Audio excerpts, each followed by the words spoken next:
सबसे बड़ी खुशखबरी भारतीयों के लिए आ चुकी है क्योंकि डीआरडीओ और हमारे वैज्ञानिकों ने रातों रात इतना बड़ा धमाका कर दिखाया है जिसे देखकर पाकिस्तानियों को चिंता होने लगी है कि ऑपरेशन सिंदूर 2 में इनकी क्या दुर्गति होगी। वहीं अब चीनियों को डर ये लग रहा है कि जैसे ऑपरेशन सिंदूर पाकिस्तान के खिलाफ किया गया, ऐसा अब भारत चीन के साथ करने में भी कैपेबल हो चुका है। और अगर आपको यकीन नहीं हो रहा तो निश्चिंत हो जाइए, मैं आपको ये सारी चीजें विस्तार से दिखाऊंगा भी और बताऊंगा भी। तो सबसे पहले ये देखिए, रिपोर्ट आ चुकी है कि डीआरडीओ ने रातों रात हाइपरसोनिक मिसाइल का ईटी टेस्ट कर लिया है जो पूरी तरीके से सफल हुआ है। और इस टेस्ट के सफल होने के बाद आप ये समझिए कि अभी तक पाकिस्तान पर अटैक करने में हमें कुछ मिनट लगते थे, अब वो खेल सेकंडों का हो जाएगा। पहले पाकिस्तान को ब्रह्मोस के खिलाफ रिटेलिएट करने का एक टाइम मिला करता था जिसकी विंडो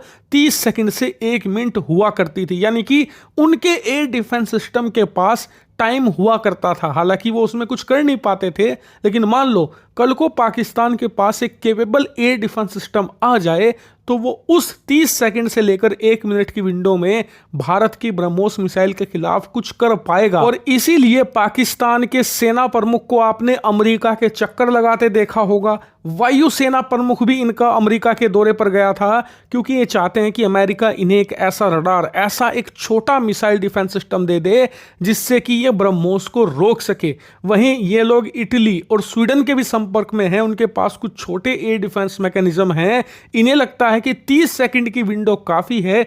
इतने में अगर हमारे पास यूरोपियन लेवल का एयर डिफेंस सिस्टम आ जाए तो हम उससे कुछ ब्रह्मोस तो रोक ही सकते हैं। लेकिन उससे पहले कि ये एक क्वालिटी एयर डिफेंस सिस्टम लेकर आते, भारत ने इनकी बची कुची उम्मीद, इनकी जो आखिरी किरण थी उम्मीद की, उसे भी खत्म कर दिया है। क्योंकि भारत के ईटी टेस्ट के बाद ना हाइपरसोनिक मिसाइल को हमारे दुश्मन तो छोड़िए, हम खुद नहीं रोक सकते। अगर हम अपनी मिसाइल अपने ऊपर फायर करें ना तो भारत भी उसे नहीं रोक पाएगा।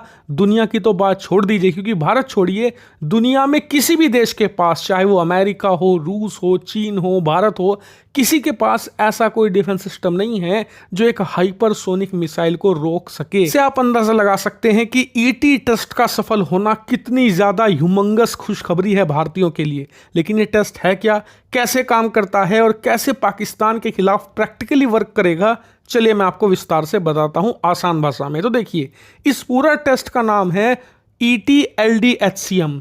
यह इसका शॉर्ट फॉर्म है, फुल फॉर्म है extended trajectory long duration hypersonic cruise missile test. का मतलब आसान भाषा में और एक वर्ड में बताऊं तो हमने हाइपरसोनिक मिसाइल का लॉन्ग रेंज टेस्ट किया है, वो भी एक्सटेंडेड ट्रैजेक्टरी के साथ में। यानी कि हमारी जो हाइपरसोनिक मिसाइल है वो अब लॉन्ग रेंज की हो चुकी है। अभी तक जो हमने टेस्ट किए थे 700-800 किलोमीटर के साथ थे, वहीं दुनिया के जो बाकी देश हैं उनकी हाइपरसोनिक मिसाइलें भी 700-800 किलोमीटर होती हैं, रूस के अलावा। रूस के पास अवनगार्ड है जो एक लॉन्ग रेंज हाइपरसोनिक मिसाइल है। खैर, हाइपरसोनिक मिसाइल की बात करें तो लॉन्ग रेंज बहुत मुश्किल काम है, क्योंकि हाइपरसोनिक रफ्तार पर जब कोई चीज़ उड़ती है तो भयानक हीट जनरेट होती है।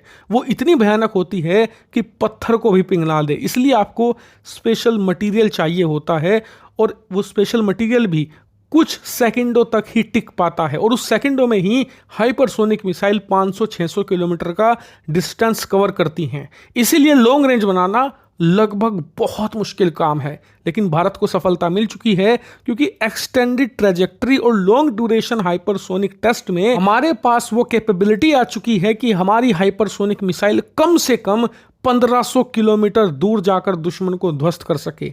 कई लोगों को ये कम लग रहा होगा क्योंकि हमारे पास अग्नि है, 5000-6000 किलोमीटर जाती है, लेकिन बता दूं हाइपरसोनिक मिसाइलों में 1500 किलोमीटर का मतलब है लॉन्ग रेंज। आपने बहुत बड़ी अचीवमेंट हासिल करी है। इसका मतलब यह भी हुआ कि हमारी हाइपरसोनिक मिसाइल पूरे पाकिस्तान को कवर करती है, आधे ईरान, पूरे अफगानिस्तान तक जाती है, यहां तक कि आधा चीन भी कवर करती है। इससे आप अंदाजा लगा सकते हैं कि इस हाइपरसोनिक मिसाइल की टेस्ट होने के बाद भारत के हाथ में क्या ताकत आई है। तो कुछ भी नहीं, इस टेस्ट के दौरान हमने करीबन 8 मैक की रफ्तार भी मेंटेन करके रखी है। यानी कि 1500 किलोमीटर तो गई है, साथ ही 8 मैक की रफ्तार से। कितनी ज़्यादा है? हाइपरसोनिक होने के लिए सिर्फ आपको 5 मैक चाहिए। आप 8 मैक तक गए हैं, यानी कि इतनी ह्यूमंगस स्पीड है, इतना आप अपनी पलके झपकाओगे, इतना ये कई सौ किलोमीटर दूर आपको पहुंची मिलेगी। यानी कि सेकंडों में दुश्मन को तबाह करने का यहां पर खेल है। और इसीलिए इसका टेस्ट सफल होना और भारत के हाथों में इसका आना अपने आप में बहुत बड़ी सफलता है। बहुत बहुत बधाई भारत के वैज्ञानिकों को और डीआरडीओ को। हम उम्मीद करते हैं कि ये इसकी रेंज और बढ़ाएंगे, इसकी रफ्तार और तेज करेंगे, ताकि दुश्मनों के पास चांस ही ना बचे।